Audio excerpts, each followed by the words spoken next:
We're back. We're back, ladies and gentlemen. There should be audio now because I can see, well, I mean, I could see the meters before and there was no audio. So that was the problem. I appreciate everybody for letting me know about that.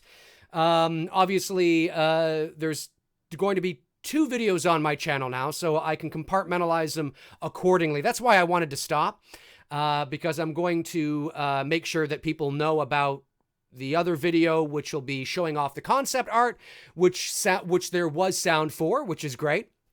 And then this will be our live stream. So that's how I've decided to compartmentalize them. So unfortunately, you know, what are you going to do? I don't know why the audio just suddenly cut out right in the middle of the stream. And I couldn't get it back.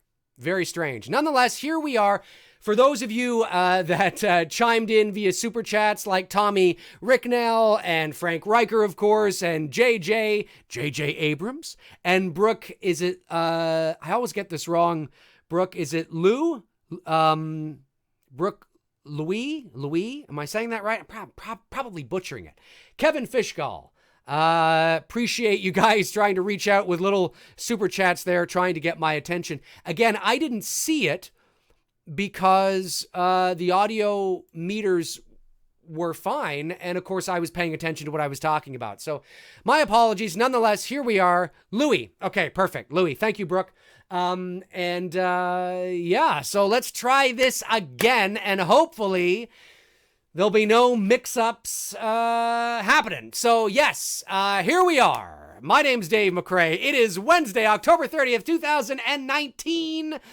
3:50 p.m. Eastern Standard Time, live AMA.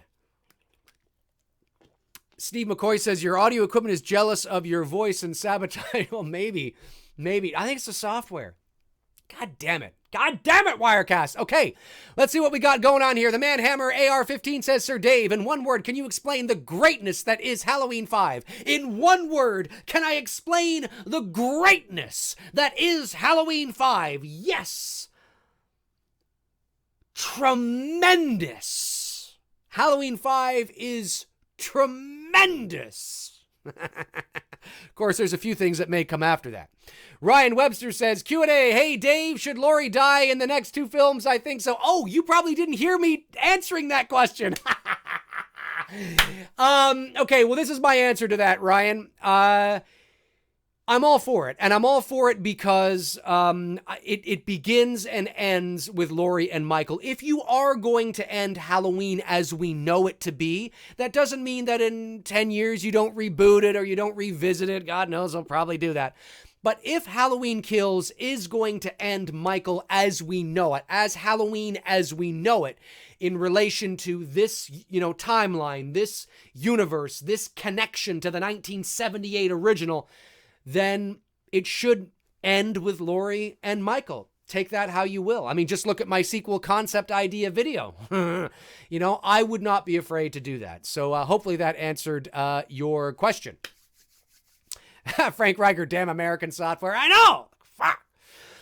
Cinema of the Dead says, what are your plans for Halloween, Dave? Well, tomorrow night, folks, right here on this channel, It's a very special episode of Two Dudes and Some Bullshit, 9 o'clock p.m. Eastern Standard Time. Now, I know for those of you overseas, that'll be just a little late maybe for you guys. But Tony, Michael, and I are watching the original Halloween live here on this channel and giving live commentary. It's an all-out Q&A. We encourage those of you that have a copy of the movie to watch along with us, obviously for copyright reasons.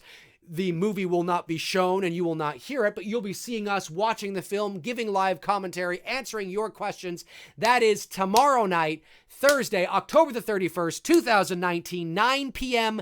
Eastern Standard Time. That's 6 p.m. Pacific, right here on this YouTube channel. Don't forget to tune into that. Episode 44 of Two Dudes and Some Bullshit. Kyle Sanford says, "Hey Dave, I'm going to a screening of A Nightmare on Elm Street tomorrow with Robert Englund giving love commentary." Is he giving love commentary? I know what you meant, buddy. Live commentary and signing autographs. I can't wait to go. That is awesome. That's awesome, man. That's fantastic. It's fantastic. Yeah, come on. I love it. Every time I say the word fantastic really passionately, I can't help but think of Arnold going, "That's fantastic," you know. Anyway, Steve McCoy says, "Let's bring back the Massacre from H5 with Michael when Michael was driving the car. That thing was creepy." Yeah, okay. Let's see here. By the way, when I looked at the super chats, yes, I don't think I missed any, but I do appreciate Brooke and Kevin and Frank and JJ and Tommy and Frank again for spending some cash trying to get my attention. I promise you that your donation is going right back into the channel. Thanks so much, guys. I mean, I'm sorry I didn't see it. The Movie Hipster, thank you for the super chat. The Movie Hipster says, thoughts on Director's Cut H5 maybe being released. Well, I mean, it's interesting, but I don't think it's going to make the movie better. I mean, listen, Dominic, I always get this guy's name wrong. Dominic Warquard, or however the hell you pronounce his name. He had a vision. And, you know, to give credit where credit is due, he had a vision that he wanted to execute. And he did receive a bit of, you know, resistance. But certainly he, for the most part, executed that vision. I don't agree with it. I think it's dog shit, and I think it goes against everything that they should have been going towards. But I don't think a director's cut would make the movie better. Like, it's like the producer's cut of Halloween 6.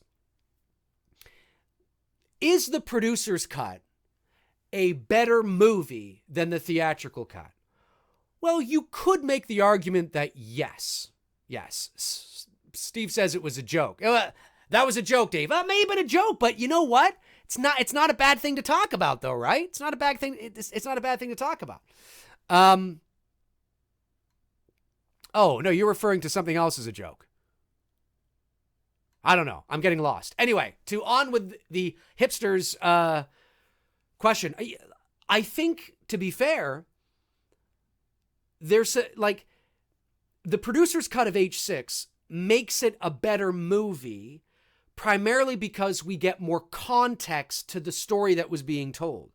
But it's still telling the same story. It's still a garbage story, whether you get more context or not. So a director's cut of H5 may give more context. It gives more context to shit. Okay, well, here's some, okay. But I don't think watching a director's cut of H5, anybody's going to go, "Oh, shit, this is so much better." No, I doubt that. Very much so. Let's see here. Oh, yes, he was referring to the mask comment he made. I see, yeah.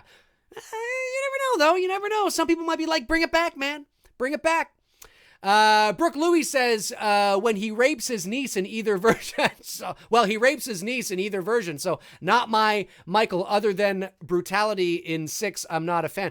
I agree. I always found now, obviously they didn't point blank say that's what happened, but that is pretty much what they're alluding to. So it's kind of like, why even introduce that? You know, I've never been, I just think it's absolutely ridiculous. Let's see here. Red Ranger 241 says, Dave, knowing you're a Godzilla fan, and with Godzilla vs. King Kong coming next year, what would you want to see from the MonsterVerse going forward after Godzilla Kong? That's a really good question. In some ways, it almost feels like it's peaking too soon. Do you know what I mean? Like, in some ways, it almost feels like Godzilla versus Kong is like the Avengers of the monster universe. Like, somehow we should be seeing that down the road at some point and not necessarily... Do you know what I mean? I suspect, although I do agree with those that say that there's a high probability that in Godzilla versus Kong, that they will fight each other and then have to team up to avoid upsetting Godzilla and King Kong. Well, there's no real winner, but I have a feeling that there's a high probability that Kong could actually win in the movie because that's how he obtains his name King Kong. Because if you realize that in Kong Skull Island, people just refer to him as Kong. And the movie is actually Godzilla versus Kong, or Kong versus Godzilla. The title King Kong is not yet introduced. So I have a feeling that they're using this as an opportunity to have Kong win, and therefore he takes the championship belt from Godzilla, who is at this present time king of the monsters, and Godzilla becomes, or sorry, Kong becomes King Kong. So I could totally see it going that way, but at the same time, I understand those that say that, no, they'll probably fight and they'll have to team up for a larger sort of, thing that's happening. But where they go from there, I don't really know, buddy. I don't know. Because where would you go? I mean, I know there's a lot of mythology, and I know there's a lot of creatures, and I mean, I guess maybe you create drama around it now. So now you have, like, maybe at the end of Godzilla versus Kong, Kong is King Kong, and they fought for the greater good, and then they think they've saved the world, but then a larger, bigger threat ascends upon Earth, and they bring Godzilla versus Kong out of, retirement, so to speak, but one of them is killed or taken hostage, or I don't know. It seems like you got to kind of go that way now. It just feels like they're peaking too soon. But I don't know. It's a great...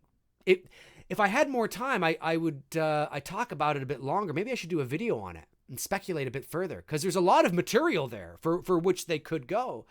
But I don't know. Great question, though. Let's see here. Super chat. A couple super chats came in. Dan-tastic. Thank you, Dan. Appreciate it. Says, who do you think will die in Kills and Ends?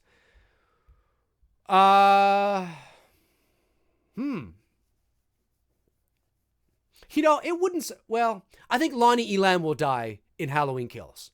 Because I think out of everybody, he's the most expendable. I think Lonnie Elam is the most expendable. And just going based on his history as the kind of character he was. Now, the real question is, will Lonnie Elam have his redemption moment? Will there be a moment that him and Tommy Doyle kind of, do a bro kind of hug and be like, it's all right, man, I'm sorry, because they have to let bygones be bygones, and they have to team up and fight Michael Myers, and they have to put that shit aside, and maybe Lonnie Elam actually sacrifices himself to save Tommy Doyle. Oh my God! Will Lonnie Elam sacrifice himself to save Tommy Doyle? Is that what's going to happen? I don't know. But I think out of everybody, he's the most expendable, then probably followed by Brackett because of his age. He would probably be next. And then maybe Lindsay because of where she sits in the hierarchy in terms of relevance. Like, really, there's no reason to have her back. You've heard me say this many times. If you're going to have somebody back, you bring back Tommy... You bring back Tommy Doyle. If you're going to bring back the kids and you could only choose one. Of course, you can choose two, I guess, but you bring back Tommy Doyle because he's the most relevant. He was the one that Laurie was babysitting, and he's the one that didn't believe in the that believed in the boogeyman, excuse me. He's the one that believed in the boogeyman and was trying to convince everybody else that he existed. And Laurie didn't think that he existed. And then at the end of the movie, what does Laurie say? It was the boogeyman. As a matter of fact, it was. So Tommy was right. So he's integral to the message of that movie. Lindsay's just there. I mean, don't get me wrong. She's iconic in her own right in terms of the Halloween universe. I get it.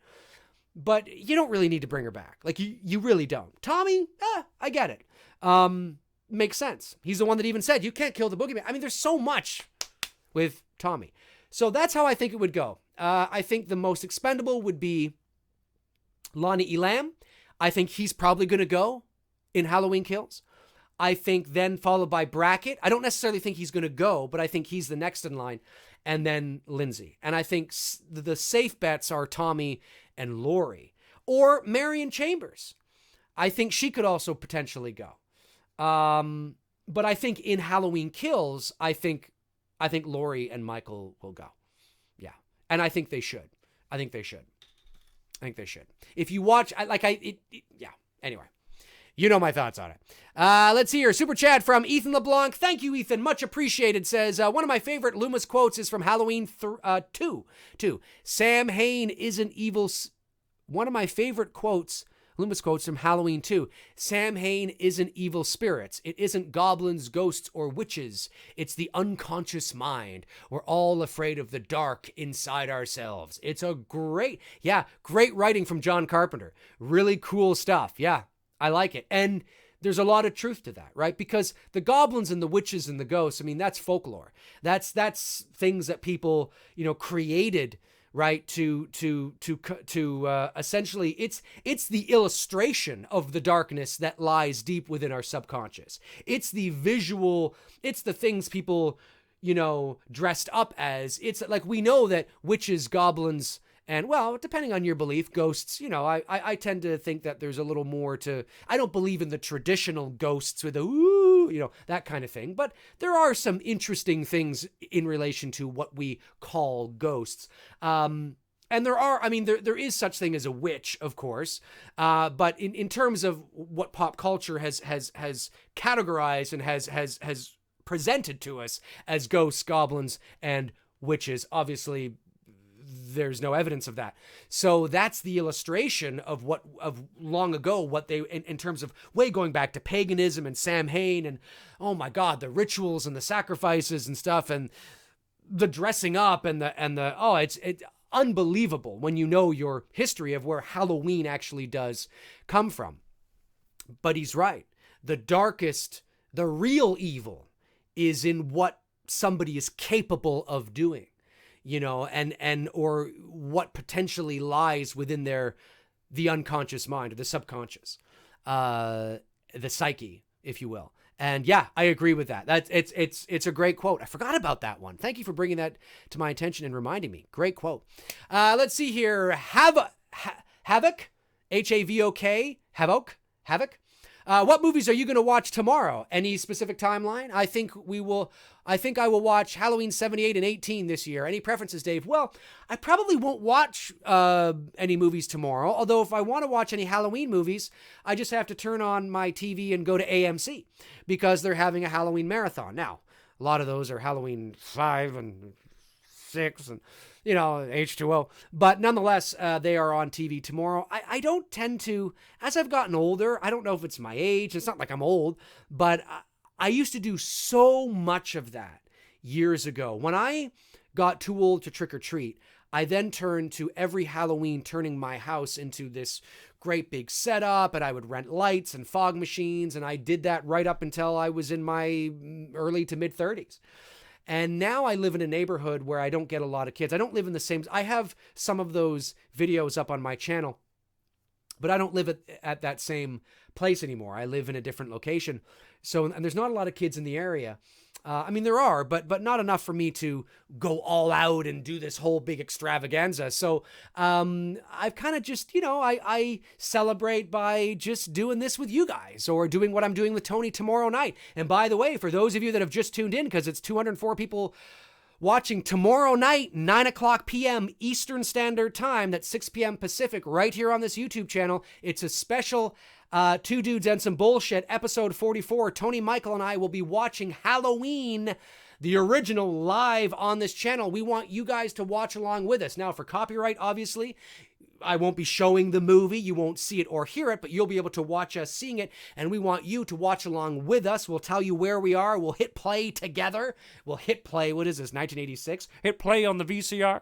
But we'll start the movie at the same time and make sure that everybody's got the same thing on their screens, and it's an open Q&A for the whole show, and we'll be answering your questions as we give live commentary. Tomorrow night, episode 44, Two Dudes and Some Bullshit.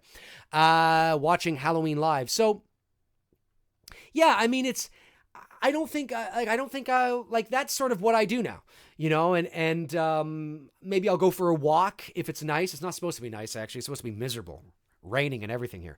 So, but sometimes I do that, but I don't really sit down and have marathons anymore. I used to do that when I was younger, but not so much now.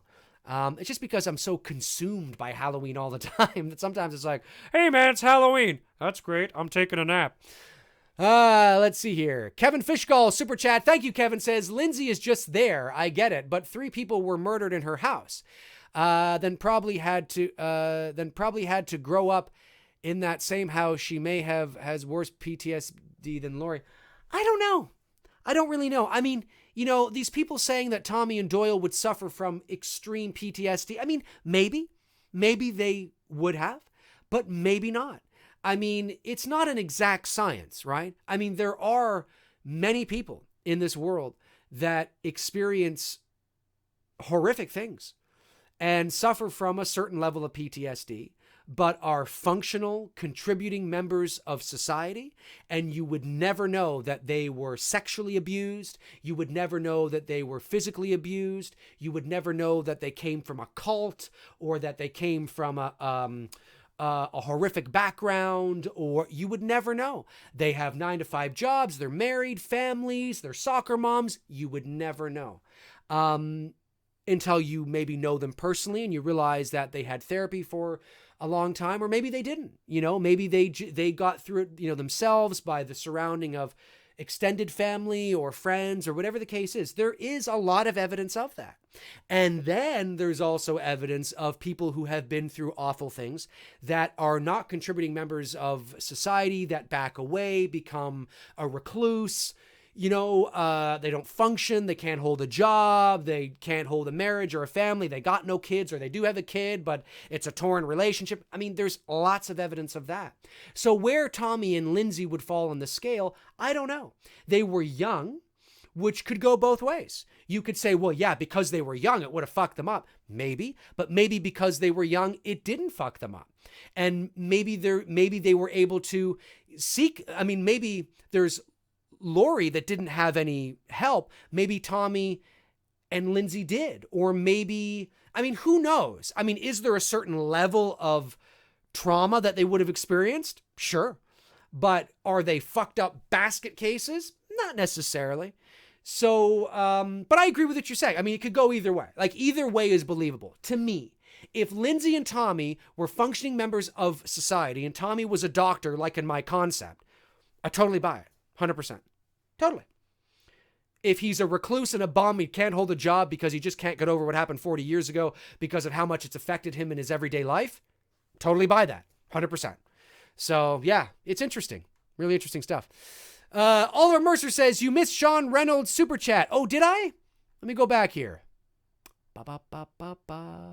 Sean Reynolds. There we are. Thank you, Oliver. Much appreciated. Thank you, Sean, for the super chat. Much appreciated. Says, you're the absolute worst, Dave. Just terrible. I know. I'm so goddamn awful. God, how can people stand me? Joking. I know you love hate mail. Happy Halloween, Freddie. Happy Halloween, Freddy. You're going to crush it. I hope so. Hey, speaking of Freddy, there's a link in my description, folks, to the Indiegogo campaign to Dylan's New Nightmare. If you have not yet contributed and helped support the Indiegogo campaign and you're thinking about it, we have 2 weeks left. Anything is greatly appreciated. Check out the perks. They are amazing perks. Like, they are never hike alone level of perks. I'm talking Blu-rays. I'm talking Freddy gloves. I'm talking, digital download packs. I'm talking scripts. I'm talking signed posters. I'm talking Freddy sweaters. I'm talking VHS copies and Blu-rays and amazing stuff. And I think we're closing in on 40% of the, and when I say we, obviously it's because I'm part of the production. I'm not a, producer on the film. But I think we're closing in on 40% of the funds needed. So it's amazing. We can't thank you guys enough for doing that. Your contribution helps 100%. And in order to be able to deliver the type of production value that you see in that teaser for a whole 30-minute fan film, that's why we need your help. And so if you're thinking about it and you want to help, no matter how big or small, everything helps. So the Indiegogo campaign, the link is in the description. Check that out when you get a moment. It's really appreciated. At least I think it's there. Let me see. Actually, you know what? It is, yes, it's there. Okay, good. I just want to make sure it was there. that would have been awful. It's not there. Dave, I'll be getting all these super chats. It's not there.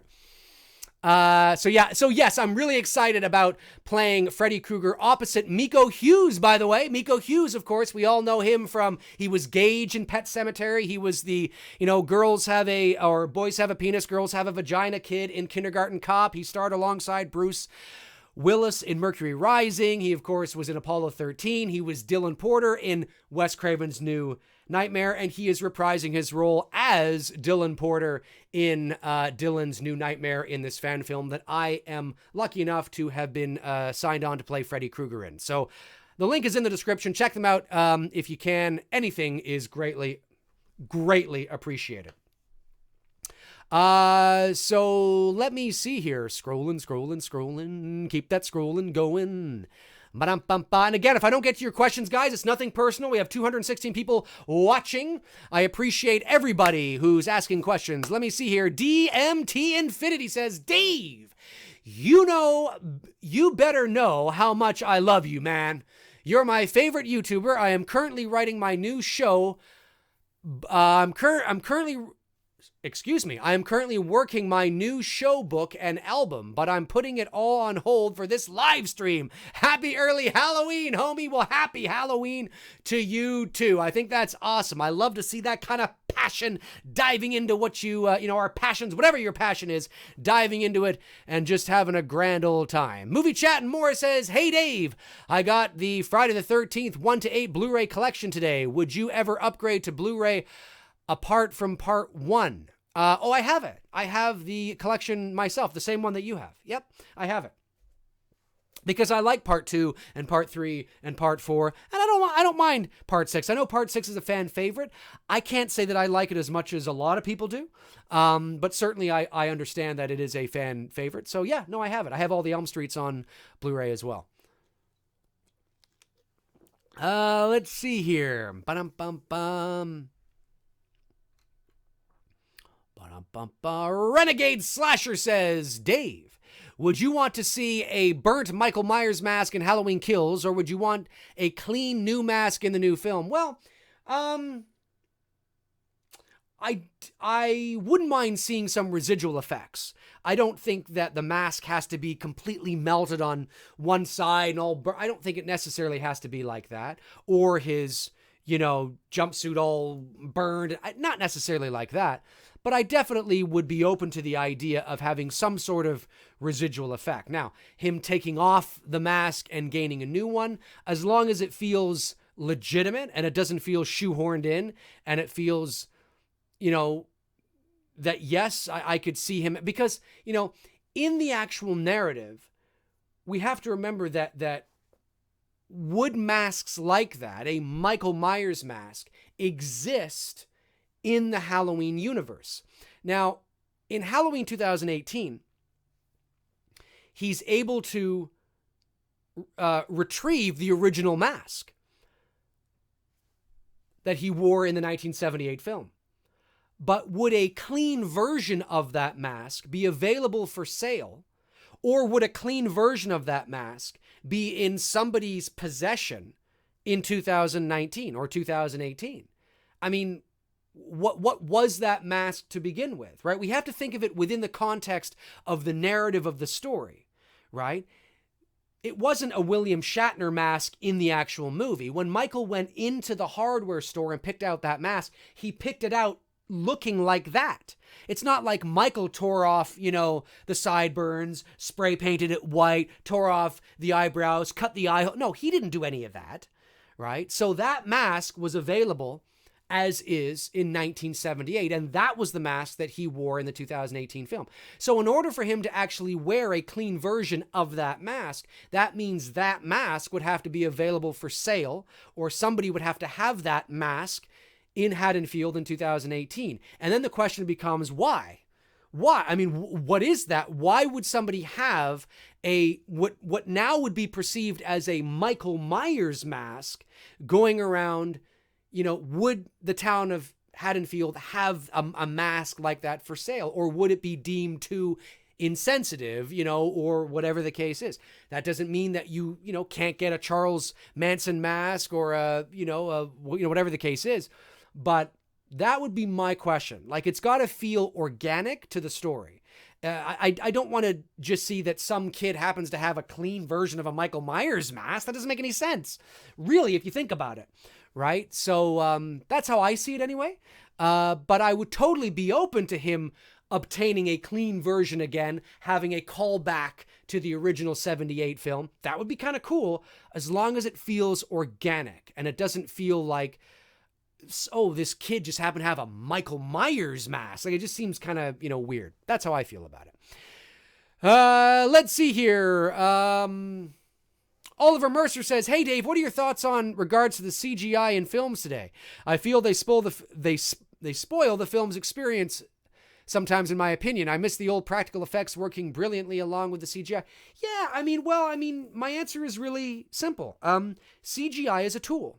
And it's a tool that must not, it's a tool that must be utilized. It must be used. It is incredibly, it's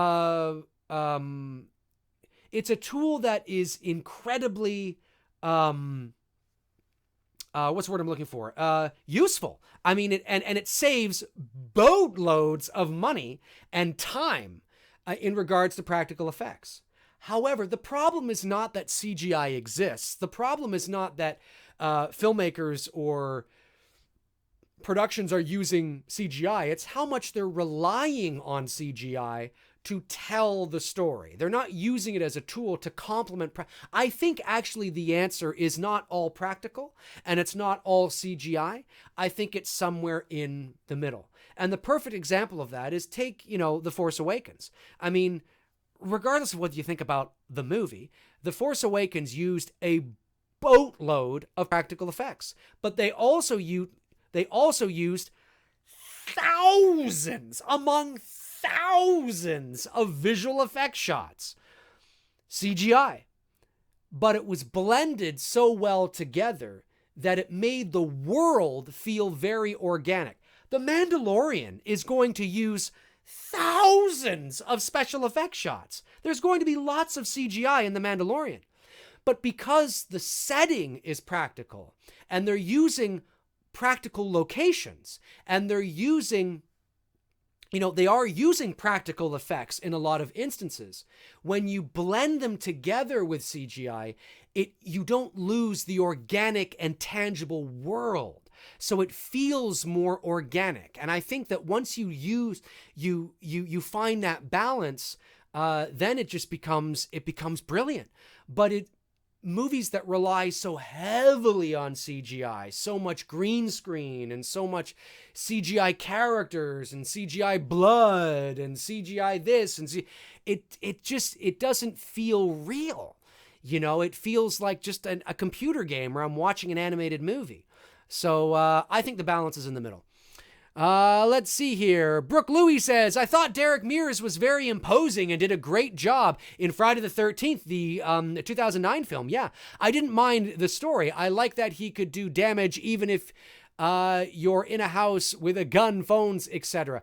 Derek Mears was the least of the problems in that movie. I can't say I loved the Friday the 13th remake from 2009, but I didn't mind it. In terms of its own thing. I mean, Jason was imposing. He was a great Jason. I just think that in order for us to care about Jason, you got to go back to yes, I know we know his story, but if you are rebooting the story, you got to go back to the beginning. And you know this, I actually would be open to telling Pamela's story and leaving Jason until the second film again. But actually telling her story, like telling her from the moment that Jason, drowned and we see her as a 25-year-old young cook at the camp, and then it fast forward. And we actually see this 2-hour arc in terms of her story, and then it's left open for Jason to return in the sequel. It's like, oh, I understand that the probability of them doing that is very low because Jason and the hockey mask is the brand. That is the brand, and it might be too risky to do that. And I don't recommend that they tell it all in one movie. Half of the movie is her, half of the movie is him, because you might run into a Spider-Man 3 sort of, situation where there's just too much going on.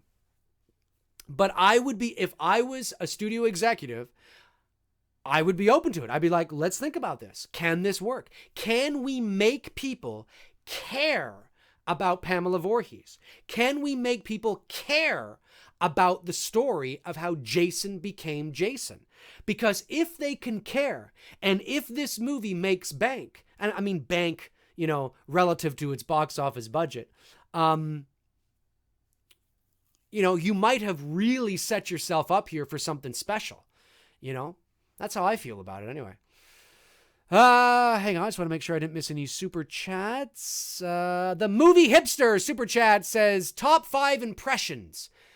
Top 5 impressions? You mean me doing, or I'm not sure what you mean by top 5 impressions. Top 5 I'm not an impressionist, so I'm not very good at doing impressions.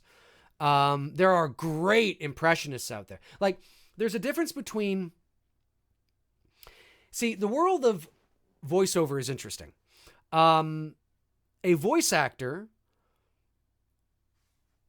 you can be an impressionist, and by default, then you are a voice actor, but not every voice actor is an impressionist.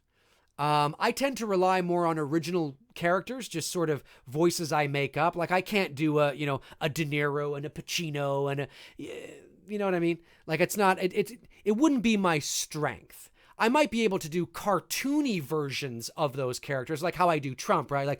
No, it's great, it's amazing, it's fantastic. But that doesn't sound like Donald Trump, but it's good enough to be like a cartoon version of Trump, where if you saw a cartoon, version of Trump, and he was like, Melania, it's fantastic, it's amazing, sit down, okay? It's like, oh, okay, I get it. Yeah, that sounds enough like him that you could do a cartoon and put my voice to him, and it's like, oh, okay, yeah, I get it. But I wouldn't say that I'm an impressionist. There's some amazing impressionists out there that just, you close your eyes and you're like, holy shit, that's Arnold in the room. Or that is Donald Trump in the room. There's some amazing impressionists out there. So if that's what you mean, unfortunately, that's not something that I do. I can do just, there's some voices I do that some people think it sounds like somebody. Like if I do an old man, right? Where I'm like, hey, what's going on, you little son of a bitch? People are like, oh, it sounds like Grandpa, Simpson. It's like, well, kind of, but it's not. I was doing that long before Grandpa Simpson was around. Even when I was a little kid, I was like, hey, what's going on? Or if I'm like, hey, man, what's going on? Yeah, I know what you mean. Fucking right. People are like, hey, it's kind of got that Cleveland sound. It's like, yeah, but you could say it's kind of got that Kermit the Frog sound or that, Yoda sound. It's like, yes, that part in the register in terms of your voice is one of the easiest places to hit. is doing this kind of a sound. Even you guys can go, hey, what's going on? You know what I mean? So it's I just tend to like to utilize all the tools I have and sort of make my own sort of original characters, if you will. I'm sure if I took the time to actually work on being an impressionist, I could, but I don't fancy myself one. I leave that to the guys and gals that are amazing at doing it. Let's see here. The Artisan says, can serve as a slasher, but sort of be all... I guess you're talking about something above. Let me see here. Julian Salgado, am I saying that right? Hey, Dave, what do you think about a Scream movie taking place during Halloween night?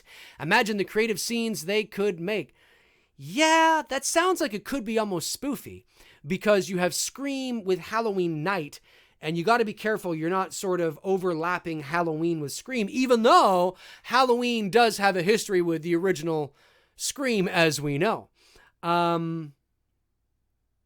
Scream's interesting. I think Scream has sort of ran its course in many regards. Yeah,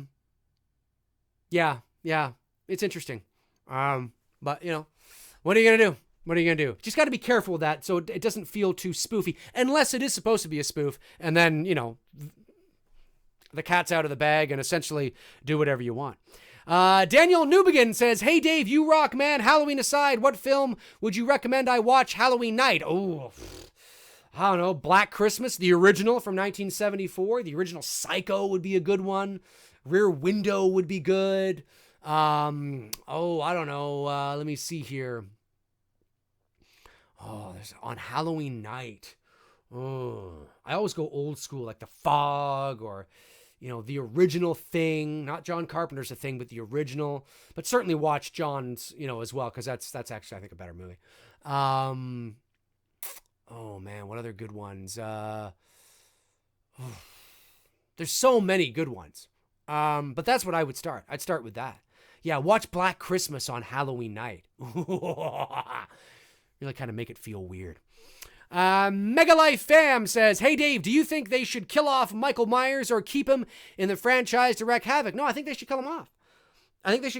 And legitimately, because the more sequels you make, listen, we don't know if Halloween Kills is going to be shit. We don't know. Could be pretty good. Maybe Halloween Ends will be pretty good. But if Blumhouse thinks that they can get 4 or 5 more films in this universe that are really good movies, no, it ain't gonna happen. And they know that. I think it's time for this story, this version of Halloween as we know it, to end. And then in however many years you want to reboot it or do it, then do it. But this story, connected to the 1978 original, it needs to end. And like you've heard me say 1,000 times, there's nothing wrong with movies ending. There's nothing wrong with stories ending. There's value in that. There's value in stories ending. Stories need to end. They can't just go on forever and ever and ever, because nothing then means anything. There's no meaning to anything if a story never ends, right? Those dramatic moments and those peaks and valleys in terms of the drama doesn't mean shit if you just go on and on. It's like in Marvel. Now, I'm not a superhero guy, right? But I've learned through people who are how Marvel has a bad habit of fake killing people. They'll kill people only to bring them back. And we all understand why they do that from a business perspective. But at the end of the day, if you're not going to really pull the trigger and kill somebody, then their death doesn't mean anything. If, as much as I didn't want Han Solo to die, Han Solo dying in The Force Awakens means something because they're not bringing him back. Now, maybe he'll come back as a vision or maybe some weird Force ghost, even though he's not with the Force. Right? But I mean talking about like he actually didn't die. Palpatine, it's different because he's obviously, you know, connected to the Force and the dark side and things like that. So who knows what happened there. But in order for somebody to die, or in order for these deaths to have meaning, you know, they have to die. Han Solo died, and there was great symbolism around that, right?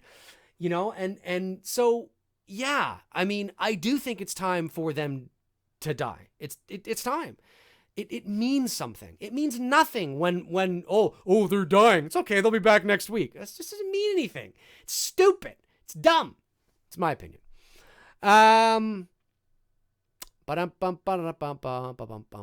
Like in my, now I don't know anything about, again, I'm not a superhero guy, but I do know in Avengers Endgame, Iron Man, spoiler alert, if you still haven't seen it, spoiler alert, okay, yeah, that's enough, okay, he dies. And then some people are like, oh, he'll be back. Well, okay, I'm not a superhero guy. I haven't seen the movie. I've only seen 4 Marvel movies in my life. But you don't have to have seen the movie to know the impact these stories and this universe has had on people like yourself. Iron Man should never come back. Not in this incarnation of the character. If you do another reboot, whatever, but no, because then his death means something. It means something, man. It means something. Let it go. Let it go. But of course, he'll probably come back. Because that gets, oh, Iron Man's back. Well, yeah, but that doesn't mean anything then. His death doesn't mean, so every time you watch, I love you 3000, whatever the fuck is going on, that doesn't mean anything. It means shit. It means nothing. It's dog shit. It means nothing. That's how I feel about it. Oh, anyway, what do we got here? Let's see. Just want to make sure I didn't miss any super chats. I don't think I did. No, the Movie Hipster was the last one that sent it in. Okay, cool. Scrolling down here again, 248 people watching. You guys are amazing. I love you guys. As usual, if I don't get to your question, it's nothing personal. Just so many people watching in the chat, and I always like to get people that are new. With this many people watching, I like to also get people that are new. F Base says, hey Dave, what are your thoughts on the new Texas Chainsaw Massacre reboot produced by the new Evil Dead's producer? It's a wait and see for me. It's a wait and see.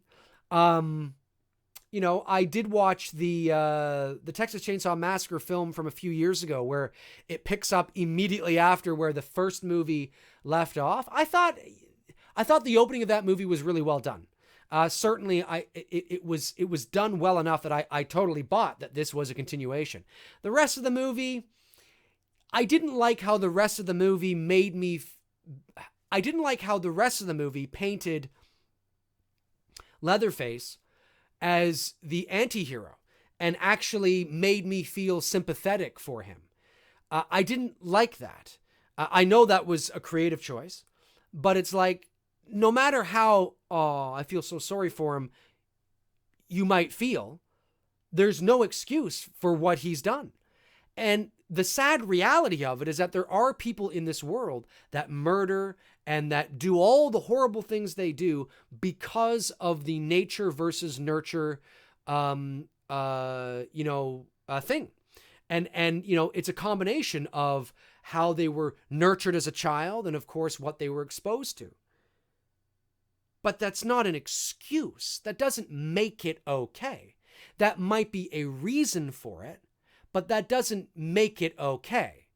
And so I felt a little weird by about, halfway through the movie when I'm beginning to realize that they're actually presenting Leatherface in this film as the anti-hero, so to speak, and having us feel sympathy for him. I just didn't know. Well, there's still no excuse for him murdering everybody. So I'm a wait and see kind of guy. I don't know what they're going to do. I don't know. It's interesting. It's piqued my attention, but I'm not exactly sure what they're going to do. So we'll see. Let's see here. Michael Wolbert says, Dave, new listeners, is Mike Myers' mask driving him in Halloween? New listeners? Is Mike Myers' mask driving him in Halloween 2018? Do you mean like, is his mask the driving force of evil? No. I think that's what I get from your question. And I would say no. I would say no, if that's me. David Ferguson. Hey, David, what's going on, buddy? Would you like to see a remake of The Burning? I always thought Cropsey could have had the potential to be a classic horror character. You know what? I would love to see a remake of The Burning. Now, it's very Friday the 13th-esque. So, because of the setting, because of the, but, you might be able to make it different enough that it stands out.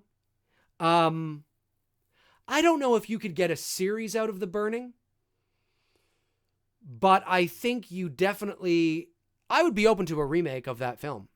Yeah, I would be. Yep. Yeah, The Burning. If you guys haven't seen The Burning, check out The Burning.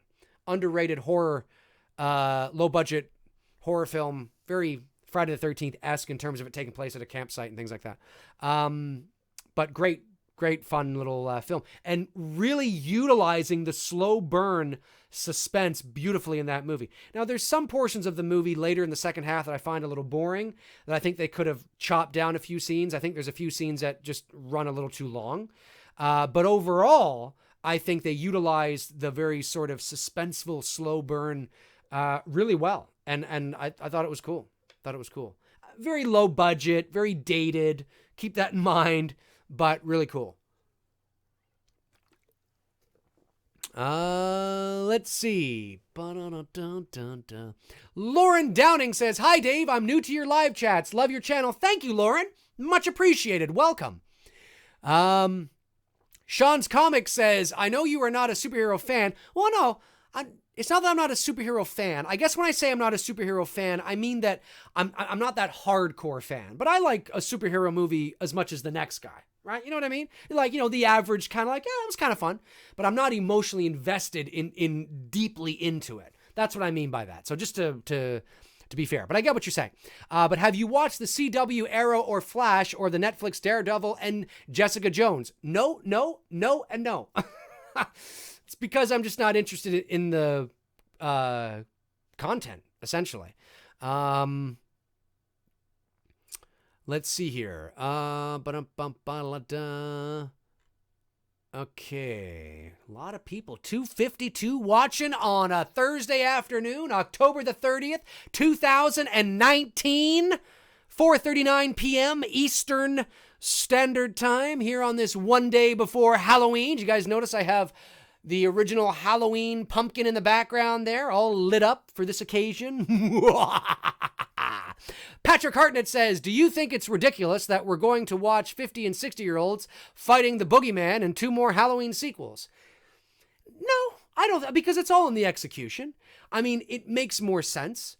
It makes sense that is their age. So, I mean, that is how old they are. Now, if another 25 years go by and they want to do another sequel and it's Michael and Laurie in their 80s, it's kind of like, Like, even for me, I'm a huge Indiana Jones fan because Harrison Ford is my favorite actor. And I thought The Kingdom of the Crystal Skull, although there were certain moments that I thought were kind of Indiana Jones-ish, that movie's dog shit, really, at the end of the day. And I wanted them to do another one to really make up for it. But Harrison Ford is going to be 78. And although he's in pretty good shape for his age, even I have to admit he's looking pretty old now. And it breaks my heart to say it because I know we don't have too many more years left with him. There's a lot of legends that are going to be leaving us soon over the next 10 years. Not to say that he only has 10 years. I'm just saying that there's so many legends that are older now. And although I would love to see him in another Indiana Jones film, it was almost pushing it in Kingdom of the Crystal Skull. And he was only about 65 in that movie. Well, now he's like almost 15 years older, and it's like, not quite, 11 years older, I should say. So it's like, do I believe that he's going to be beating up bad guys and leaping over things and at his age? And then you ask yourself, well, then do we take it into account his age? We write an Indiana Jones film that takes into account his age. Okay, but then that means it becomes what, more of a spy thriller? Okay, so he's not doing a lot of physical activity. Okay, but then is that Indiana Jones? right? I mean, if Indiana Jones is not doing any physical activity, not using his whip, not getting into fights, not, getting into a tussle on the ground and getting dirty and a shirt ripped or, running over here, then is it Indiana Jones? And it's like, no. I mean, in some ways it is, but in some ways it's not. So I feel sort of like, as much as I hate to say it, and I was on board, like even up until maybe 2 or 3 years ago, I was like, no, Indiana Jones 5, baby. But now I'm like, oh, I don't really know. And it breaks my heart so much because I love that character. And I want there to be one more that sort of makes up for the bad taste of Kingdom of the Crystal Skull. But so anyways, yeah, I mean, I'm okay, with it because it makes sense. And they seem spry and it's totally believable, but this is it. Like, I mean, once you start hitting your 60s and you're moving on to your 70s, it's like, you gotta kind of call it a day. Super chat from Tommy Ricknell. Thank you, Tommy. He says, as much as I love Hopper in Stranger Things, I hope his sacrifice in S3 will remain. Would have no problem if any of the kids would go if it serves the story well. I am with you, buddy. I am with you 110%, which is just not possible. But anyway, 100%. I'm with you because as much as it sort of was like, oh shit, Hopper's going to sacrifice himself. I turned to my girlfriend and we're watching it and I'm like, I actually hope they pull the trigger. I hope they have the balls. It's not going to happen. Hopper's going to come back. 100%, because he's going to marry Joyce and they're going to end up together by the end of season 4, by the end of the whole thing. It's going to happen. But I would be okay with it. Yeah, 100%, because he sacrificed himself to save Joyce and to save everybody, essentially. And at the end of the day, although season 3 did a pretty good job at showing the cuteness between Hopper and Joyce, and that there is some sexual attention, there is some sexual tension there between them. They've also known each other since high school, I think. So there's a history there. There's a certain natural affection there that you have with a friend, even a friend of the opposite sex that isn't sexual at all. A natural affection you have when there's somebody there you've known for a long time. You can tell that there's a chemistry, but it's not necessarily sexual chemistry. It's just that you can tell, oh, they get along really well because they've known each other for so long. So that does exist. But I've never fully believed that a relationship would work between Joyce and Hopper because Hopper seems too independent and Joyce just seems far too neurotic.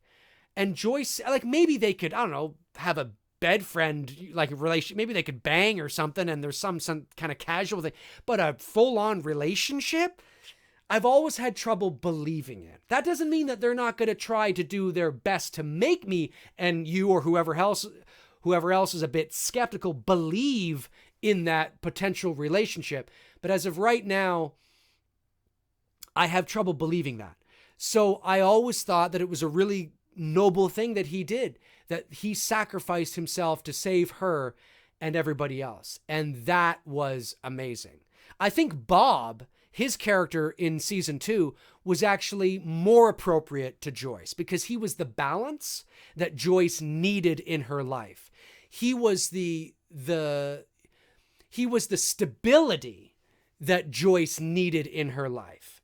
So if we're looking at this realistically, Bob is more suited for Joyce. Even though Joyce is a little neurotic still, Bob balances that out. Hopper's the kind of guy that Joyce is going to get on his nerves like you wouldn't believe.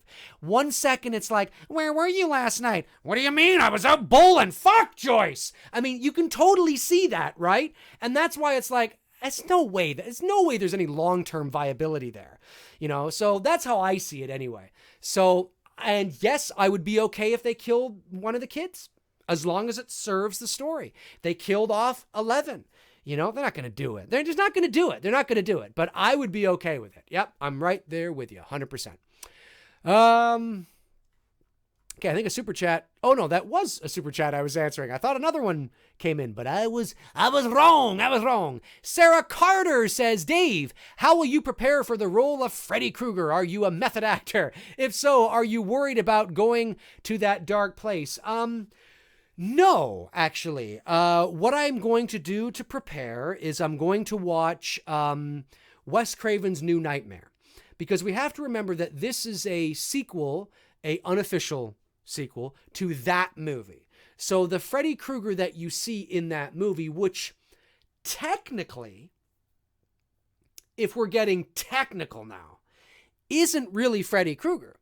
It's a demon or an entity that's come into this world and manifested himself as Freddy Krueger, because Robert Englund, who plays Freddy, is in the movie, right? So technically it's an entity that's manifesting himself as an hybrid version of this real cool, evil-looking Freddy Krueger. So it's not the same Freddy that we see in parts 1 or 2 or 3. So I'm going to definitely watch New Nightmare and sort of study that version of Freddy, but at the same time, I have to bring my own to it. And speaking with Cecil, who's the director, writer, and producer of the movie, we seem to be on the same page as that. That we're going to work closely together while on set to try and hit those sweet spots.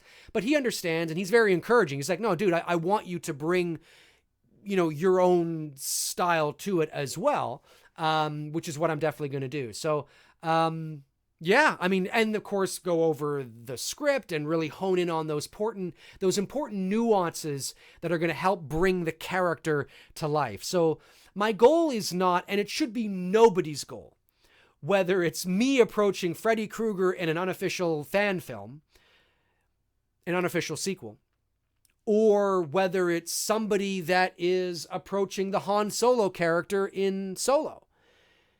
Whether it's unofficial or official, the goal should never be to have the audience look at your performance and go, I see the actor. So yes, I definitely see Robert Englund. I totally see Harrison Ford. That's a big mistake, because you're not Robert Englund. I'm not Robert Englund. I'm not Harrison Ford. Or what the hell is his face? I forget his name now. I'm blanking on his name. He was not Harrison Ford.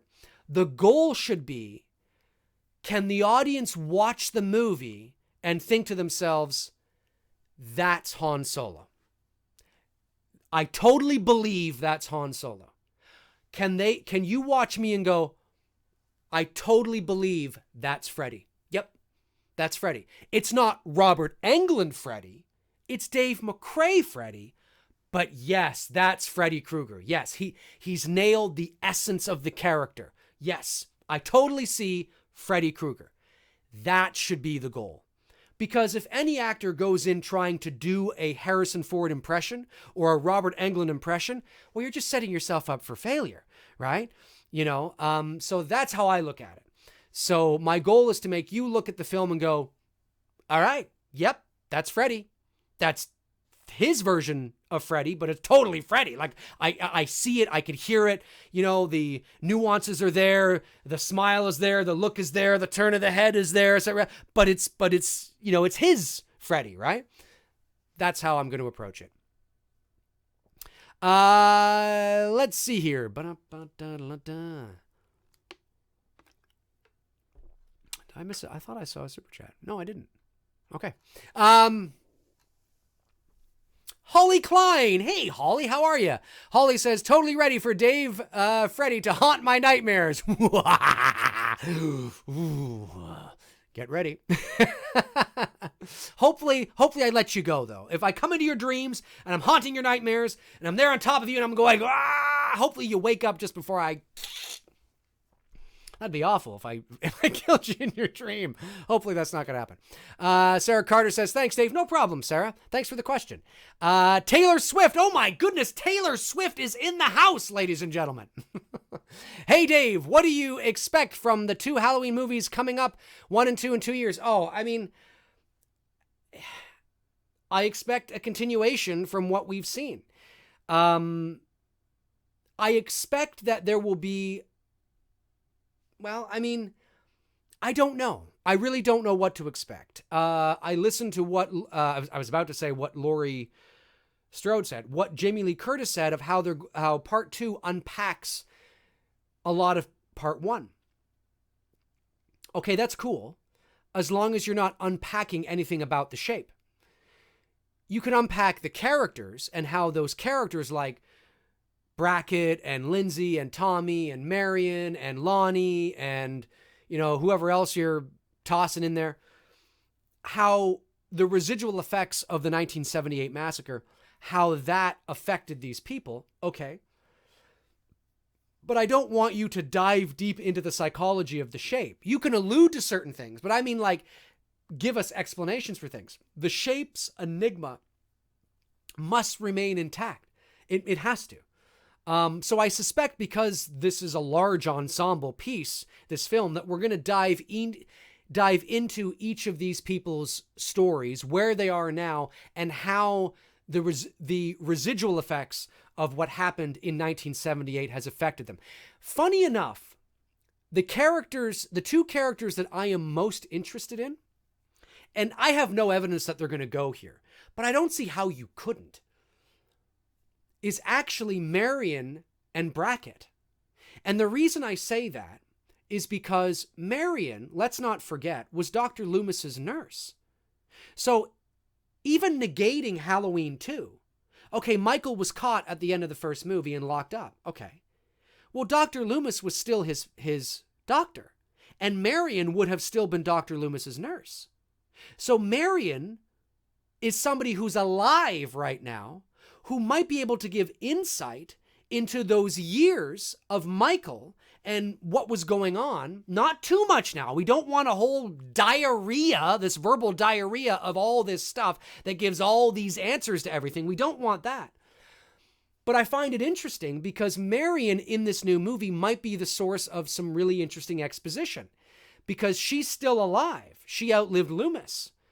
And that's interesting. I mean, really cool, right? So I want to hear what she has to say about those years where he was locked. She might be able to give some insight into what Loomis was thinking as well. She might be able to spew some interesting rhythmic, poetic dialogue, but coming from Loomis. Loomis said this, but it comes from the mouth of Marion. That's interesting to me. And the other character is Brackett, because did Brackett form a friendship with Dr. Loomis? Did Brackett ever go to visit Michael locked up because he was the one that murdered his only daughter? I assume it's his only daughter. He murdered Lindsay. He murdered Annie. So how has that affected Brackett all these years? Has it really affected him deeply like it did in my sequel concept idea? Or was he able to move on quite successfully? Those are two characters that I'm really interested in, funny enough. Tommy, okay. Lindsay, sure. Lonnie, okay. All right. But Marion and Brackett is really interesting to me. I don't know if you guys feel the same way, but those two I find really interesting. Really interesting. So I mean, to answer your question, I mean, I don't know, but I suspect the second movie definitely is going to unpack all these characters. But the third movie, I don't know. It's kind of too early to tell yet. Let's see here. Scrolling down. A lot of people. 267 people watching. We'll go for a bit longer here. Let me see. Dylan McMillan says, "Hey Dave, any tips for somebody looking to get into acting? On camera acting or voiceover?" Because voiceover, like, voice acting is acting, folks. It's just behind a microphone. If you mean just acting in general, if you have no experience, the first thing, my first advice would be to look for some reputable acting classes and take classes and learn the art of performance. Take improv classes. I say this to even those who want to get into voiceover. Take an acting class, understand the art and technique of acting, take improv, learn how to step out of your comfort zone, right? Learn how to think quick and be on your feet, really be able to compartmentalize your thoughts really quickly. That will help you in acting 100%. So out of the gate, I would say look for a reputable acting workshop or acting classes. And by doing that, you meet other people in the same position as you. You meet instructors and actors who then can have effect on you down the road. I always say that half the battle of success is surrounding yourself with the right people. Many people don't get out there. They don't put themselves out there. They want it to come to them. And you got to put yourself out there. You got to put yourself in sometimes uncomfortable positions to be able to meet other people, whether it's instructors, whether it's, directors, whether it's performers, whether it's fellow actors. Always do that. 100%. 100%. Let's see here. Gene Smith says, imagine if this guy directed Halloween Kills, it would be an overload. What guy are you talking? You talking about me or are you talking about David Gordon Green? David Gordon Green is directing Halloween Kills, as far as I know. Super chat comes in from The Shape. Thank you very much, The Shape. Says, long story short, you help with my depression. Much love. I really appreciate that. And first I want to say that I'm really sorry that you're going through whatever it is you are going through. This goes out to anybody who is watching, including The Shape here. Life's not easy. It really is not easy. And I'm not a doctor. I'm not a psychologist, obviously. But I'm a 40-year-old guy, and I have a lot of life experience. And I will just say that no matter what it is you're going through, no matter what it is, do your best to surround yourself with people that can make you smile. I know that sounds simple and easy and like, really, it's not going to cure your depression. It's not going to get rid of whatever it is you're going through. But surround yourself with somebody that makes you smile. Even if it's just a friend that you invite over to play video games with. Maybe it's somebody you're like, hey, dude, you want to go to a movie? Or, why don't you come over? It's a Friday night. You invite your, friend over and all you do is just watch a couple of movies. You don't talk about your depression. You just watch a couple of movies, get some chips, get some munchies and just hang out. Sometimes doing that can really help. Of course, first and foremost, if it's severe, you need to surround yourself with the right people that can help in that regard. But there's a lot of people out there that are suffering with depression and really, just know that you're not as alone as you might think or you might feel. And if watching my videos or these streams, if they help in that regard, then that's awesome.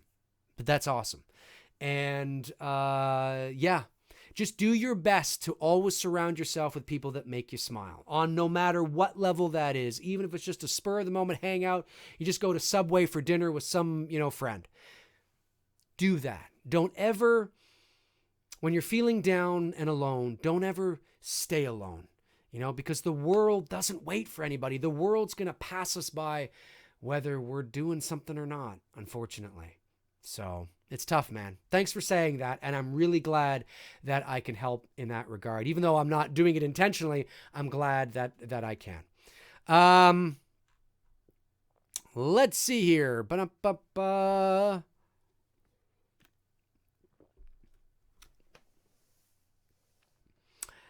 The Real Sean says, hey Dave, I was talking to Tony yesterday and I mentioned to him that I think Halloween Resurrection would have been a better movie if they continued the storyline with John and Molly characters. It might have been. Yeah, it might have been a better movie. I don't know. I mean, there's degrees, right? It's not black or white. Would it have been a better movie than Resurrection? Possibly. but that bar is so low. Like, if this is Resurrection and this is the movie you're talking about, well, it might still have been shit. It just might have been less shit, right? I always say that. I get what you're saying. But I always say that, yes, it probably would have been a better movie from a continuity perspective. It would have felt more organic, and you would have been more emotionally attached to the characters. So in that regard, you would have enjoyed the viewing experience, the probability of the viewing experience feeling better, feeling more connected. Yeah, you're probably bang on with that. And because of that, would it therefore have been a better movie than Resurrection? Probably. But would it have been a good movie? I don't know. I don't know. It may still have been dog shit. Who knows? Zach Axiola says, I'm not satisfied with the Rise of Skywalker runtime. 2 hours and 35 minutes doesn't sound like they'll have enough time to wrap up the last 42 years of the entire saga. Your thoughts? Well, it's all in execution. It's all in pacing. A runtime, there are movies that are, 2 hours long that feel just far too long. There are movies that are 90 minutes long that feel too short. There are movies that are 90 minutes long that feel too long. I mean, it's all a runtime. A runtime doesn't make a movie. It's all in the execution. I mean, let's remember that The Last Jedi was 3 minutes shorter than what The Rise of Skywalker will be. And that movie felt long. They had a lot of shit going on, but it was the pacing. You have to remember too that when you make a movie 3 hours long, that cuts down on your showing time. How often you can show a film throughout the day, which potentially cuts down on revenue. It comes down to pacing. It comes down to the story they are telling. What is the story they are telling?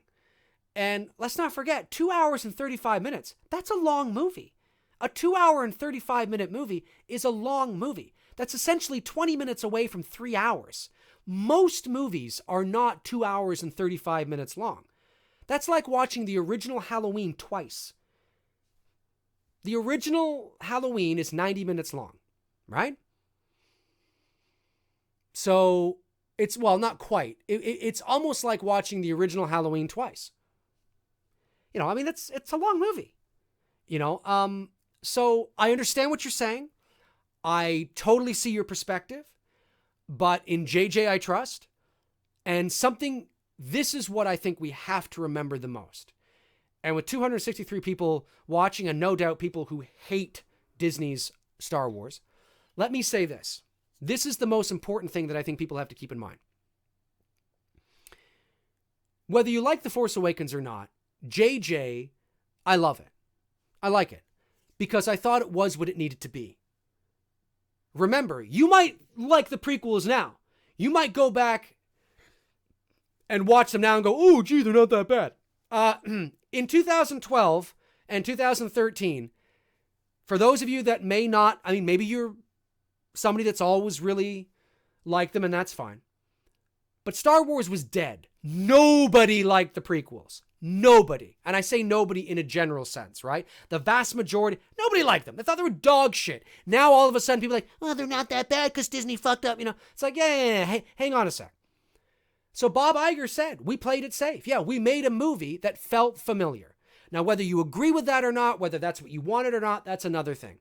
But I look at The Force Awakens, it looks like a Star Wars movie. It feels like a Star Wars movie. It reminded me of being a kid. And I was like, okay, yeah. It was what it needed to be. Star Killer Base, okay, I can give you that one. But overall, it was what it needed to be to get Star Wars back on track. And there wasn't the toxicity over The Force Awakens like there is over TLJ and what exists now in the world of Star Wars. So, JJ didn't fuck anything up. If TLJ had been a much better movie, if JJ had done the next movie, which I wish he would have done, I don't think we'd be here.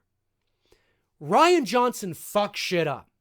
big time. And Disney let him do it because Rian Johnson went off and did his own thing, which he should not have been allowed to do because you're doing a 3-act play. He fucked shit up. There's only so much JJ can do in The Rise of Skywalker, unfortunately. It's like, a scar. The damage has been done. You can have some surgery. You can make it look, have a skin graft or whatever the hell they call it and put it down.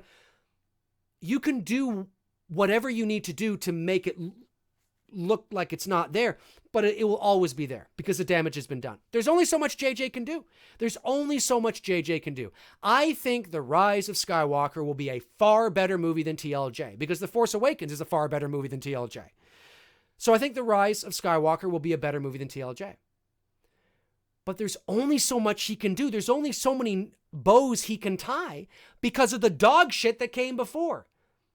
Which is why I often thought that they should have broken the tradition of the trilogy and just wrapped it up with 2 more films. Made a 9 and then a 10. And then, Star Wars Episode X. Real just like, yeah. But they didn't do that. And get JJ to sign on for both. So regardless of how you feel about it, and there are those that come at it with informed opinions and are able to explain what they don't like. And then there are those that have no idea what the fuck they're talking about. Yeah, fucking JJ, yeah. They just sort of ride, the coattails of others. But make no mistake, The Last Jedi fucked Star Wars in the ass. Not The Force Awakens. That doesn't mean that The Force Awakens, that you necessarily didn't like it, or that you liked it, I should say. But it wasn't that. The vast majority of people walked away from The Force Awakens going, all right. Now let's see what happens next. And Johnson did his own thing. So I went off on a tangent there, but the reason why I said all that was because I want it to be very clear that I believe that you have to understand that there's only so much JJ can do. So with a 2 hour and 35 minute runtime, I mean, it's how does it feel? At the end of the movie, does it feel organic? Are we satisfied? I agree with you. This should be the end game of Star Wars. It's Star Wars, one of the greatest cinematic IPs in the history of entertainment. You and I should be going, holy fuck! We should leave the theater going, holy fuck! But we can't. Why can't we? Because of The Last Jedi. There isn't the time to do anything. There isn't the time. So my expectation is, can JJ make a movie that's competent? And by the end of the movie, I go, okay, all right, I feel satisfied. Yes, I would have loved this. I would have loved that. I would have loved this. I would have loved that. I would have loved this. I would have loved that. I want that character. I want this character. But there's only so much he can do. I don't envy him. I really don't. So my expectation is here. Go into The Rise of Skywalker with an expectation of, can I leave the theater going, okay, all right. JJ did what he did what he could. And he gave a satisfying conclusion. That's all we can hope for. Because if you're expecting the next coming, what the fuck are you doing? It can't be because of the middle chapter. The middle chapter fucked everything over. So The Rise of Skywalker can't be the next coming that you want it to be. It's not possible. And if JJ does pull it off, well, then that's just icing on the cake. But let's not expect that. But the runtime, don't worry about it. 2 hours, 35 minutes, that's a long movie, and there's more than enough time there to tell a complete story that feels satisfying. Collector's Digest Super Chat, thanks, buddy. Dave, I want to show you my custom, okay. Send it to me via my Facebook page. The link is in the description, facebook.com/manythingsdave McRae. Send it to me there. Super chat from Dan Sky. Thank you, buddy. Says, hey, Dave, big fan of your channel. Quick question. In your opinion, what would be the worst possible way to explain Myers' survival in Halloween 2018? The worst possible way to explain that he possesses some sort of fire retardant, some sort of fire, some sort of blood within him that allows him to be, totally, unfazed by fire. That's what it's like. There's something in his blood, in his bloodstream, that's just like, it doesn't matter. He catches on fire and he's just like, I'm on fire. That would be the worst possible explanation.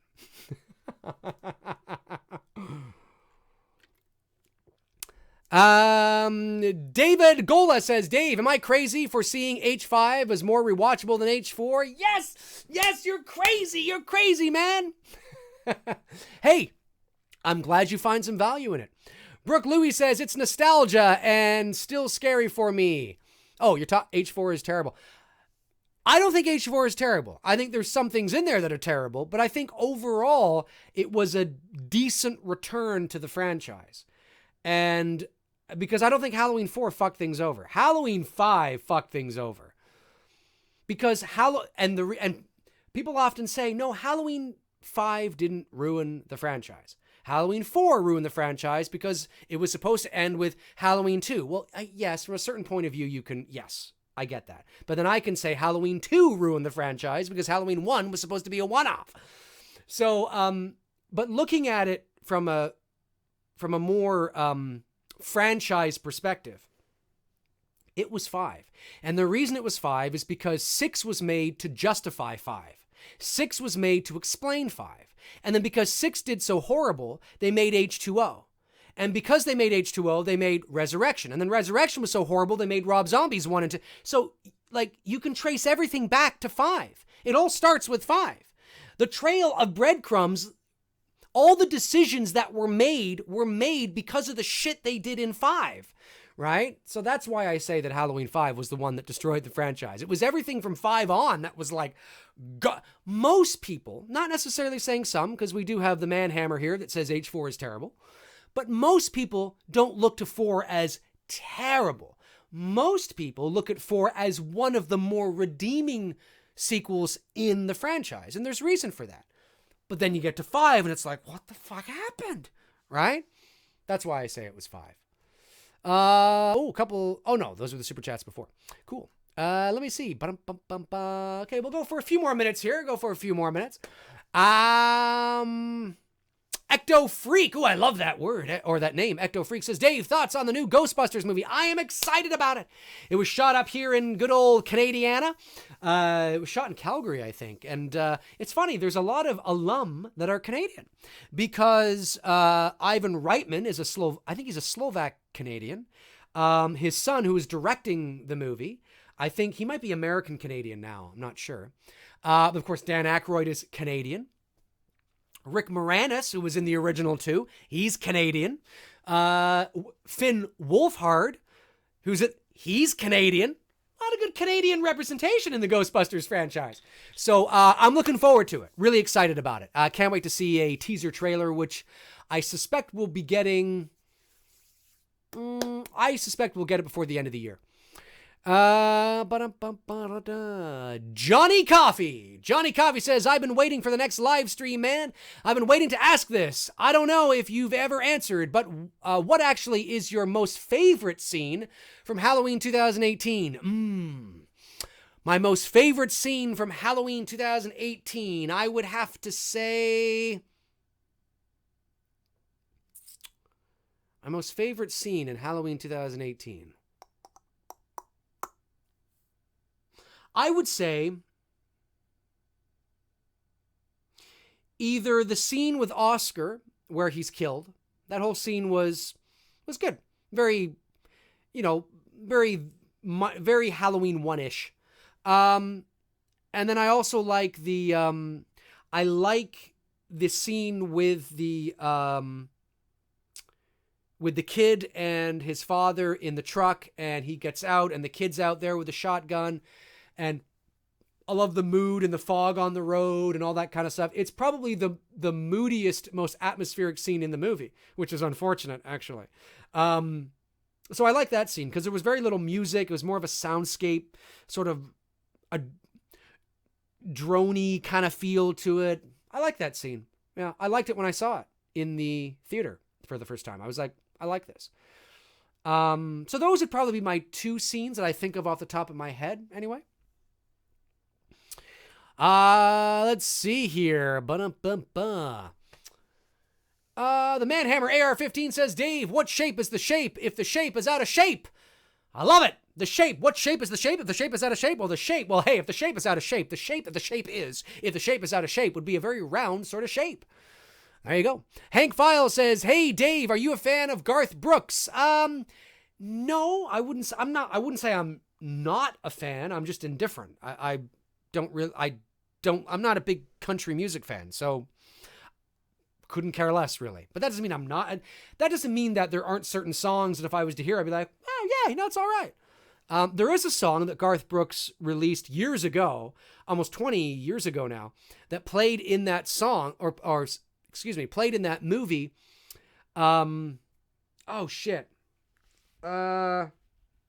Frequency, the movie with Dennis Quaid. I like that song. It's a slow song. Very, very nice song. I like that. I forget the name of the song now, but the movie was from the year 2000. It starred Dennis Quaid. It was called Frequency. Really good movie, by the way. And a Garth Brooks song played at the end of that movie. And I like that song, but I wouldn't say I'm a fan of his. SNDS says, Dave, what are your favorite horror movies outside of the original Halloween? Oh, God. This list is Psycho, Rear Window, Elm Street, of course, the first Friday the 13th. Really enjoy, some of the old black and white stuff. Like, some things that are not, they're horror movies, but they're old school, like Vertigo, but not really a horror movie per se. All About Eve, Touch of Evil. Just so many. I mean, more modern, you're looking at like, I like the first Conjuring. I like the first Insidious. I actually really enjoyed, what's the name of that? Damn it. The first Saw movie I really like. It's a whole, I don't know. I gotta think more about it. The first Poltergeist, not really horror per se. First Texas Chainsaw is great. Black Christmas, of course, the original Black Christmas, one of my favorites of all time. That's why I'm doing a fan film, on it. There's some really good shit out there. Okay, let's see. Gonna wrap this up in a few minutes here. We've been going for 91 minutes. I'm gonna wrap this up because it is 5:18 p.m. Eastern Standard Time. I'm getting a little hungry. Might want to go get some dinner. Let's see. Anthony Jones says, what do you think of Universal's classic monsters? Oh, I love it. I would like to see them return in some sort of way. I don't know if they have the Universal, no pun intended, appeal on a mass scale, though. I don't think those movies, they tried to do that with The Mummy and look what happened. But I think if you go back to the roots, and maybe create smaller budgeted films about, Dracula, Wolfman, Frankenstein, The Mummy, all these great characters. I think if you were to go back to the roots, I think that's the way to go. But doing them as big, gigantic blockbusters, it's too far away from what, I don't know. I just think it's too far away from what it's sort of supposed to be, in my opinion. Dan Sky sends in a super chat. Thank you, Dan. He says, I highly recommend everyone watching this live stream to go to watch Dave's Halloween 2018 sequel concept video. It's absolutely amazing. Yes, that is in the description. That is in the description below. Link. And also, if you're confused or if you're not sure about the creative choices I made, there is also a link in the description below as well, which takes you to a video where I explain all that. Myers 1978 says, Dave, do you wish Myers would be more the stalker that he was in H1? He should be drive around at daylight, sunset to check out the other victims. Yeah. I think I want to see more suspense. In Halloween Kills, I want to see more genuine suspense, genuine, Hitchcockian, creepy, moody suspense. That's what I want to see. I don't know how much of this movie they're going to be able to utilize that, because there's so many returning characters. There's so much exposition that has to happen in this movie. Between Marion and Brackett and Tommy and Lindsay and Lonnie Elam, and I mean, I don't know what they're going to do, but yes, definitely I would love to see more of the traditional Michael Myers stalking kind of shit. Yeah, I would love to see that for sure. Let's see here. Woo Hollywood Celebrity says, Dave, the scene from Halloween 2 when Janet said that she saw Michael by the store. Do you think that they should bring back Anna Alicia? No, because she's not canon in this movie. She's not canon. Halloween 2 ceases to exist. Halloween 2 does not exist. But do you think we should bring her back as a different type of character? No, I'm not a fan of that. Because then that is nothing. Then you're only doing that not to serve the story. You're doing it as fan service. I mean, even Haddonfield Memorial, if you think about it, the logo for Haddonfield Memorial in Halloween Kills is the exact same logo as Halloween 2. But it doesn't have to be, because Halloween 2 doesn't exist. So that's nothing but fan service. Nothing but fan service. And, okay, is it a big deal? No, it's a nice little nod to the movie that came before it. But in some respects, it's also disrespectful from a certain point of view. Because, okay, so you're going to make a movie that says that movie doesn't exist, but you're going to utilize the creative choices that were made in that movie as your own. Thanks for the slap in the face. Unless, can you imagine if there's some gigantic twist in Halloween Kills? I'm calling it now. Some gigantic twist in Halloween Kills where Halloween 2 suddenly becomes canon. Halloween 2 fans in the chat room be like, yeah, man, yeah, that'd be amazing. Woohoo! Wayne Downey says, have you ever heard of the movie Lake Mungo? No, I haven't. If not, I highly recommend it. It's a great example of psychological horror that really creeped me out, and that's not easy to do. Oh, cool. Well, I'm gonna make a mental note of that. Thanks very much. Appreciate that. All right, we'll go for another 5 minutes. Another 5 minutes here. Another 5 minutes.